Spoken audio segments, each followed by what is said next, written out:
Le conflit qui dure entre les planteurs et Tereos est peut-être entré dans une nouvelle phase, non pas parce que le nouveau préfet a pris ses fonctions à la Réunion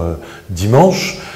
hier, mais parce que plutôt la CGTR a décidé de faire une déclaration après une réunion extraordinaire tenue au port, ce qui est tout à fait significatif.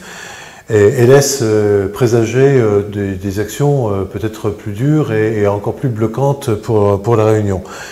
Le syndicat, en tout cas, estime que face à, je cite, l'intransigeance de la multinationale Tereos, vous voyez que tous les mots sont pesés,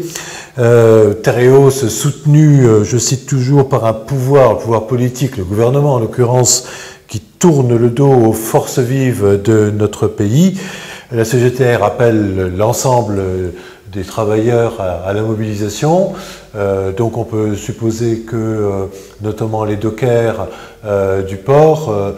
seront bien sûr de la partie. D'ailleurs, un appel au rassemblement est lancé ce lundi soir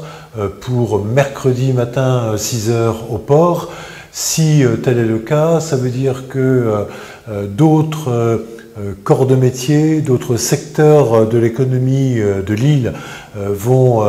se joindre au conflit, au mouvement qui est celui des planteurs. Et ce qui ne va pas arranger le conflit des planteurs, parce que il y a fort à craindre que si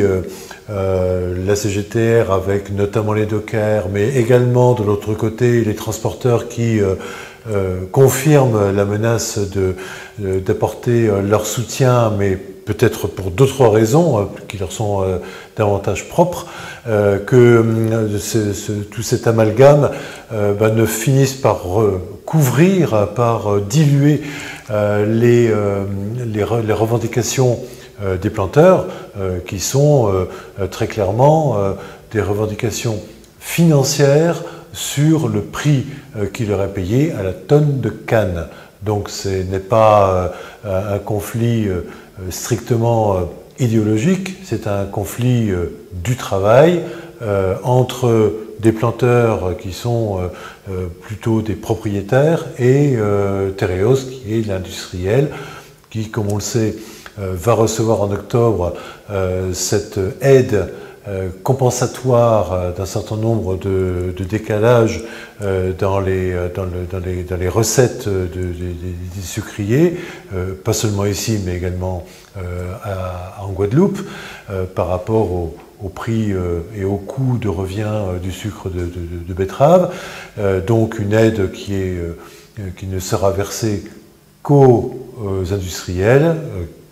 clairement au seul Tereos. C'est ce qui a mis le feu aux poudres. Et maintenant, eh bien, le conflit s'enlisant, on serait à 50 centimes de la solution, mais pour le moment, au moment où je parle, il n'y a pas de solution valable, en tout cas aux yeux des planteurs et des organisations syndicales agricoles qui les représentent. Eh bien, le conflit qui dure ne va faire qu'une chose, c'est attirer d'autres conflits parallèles, complémentaires, différents, mais peut-être un peu polluants.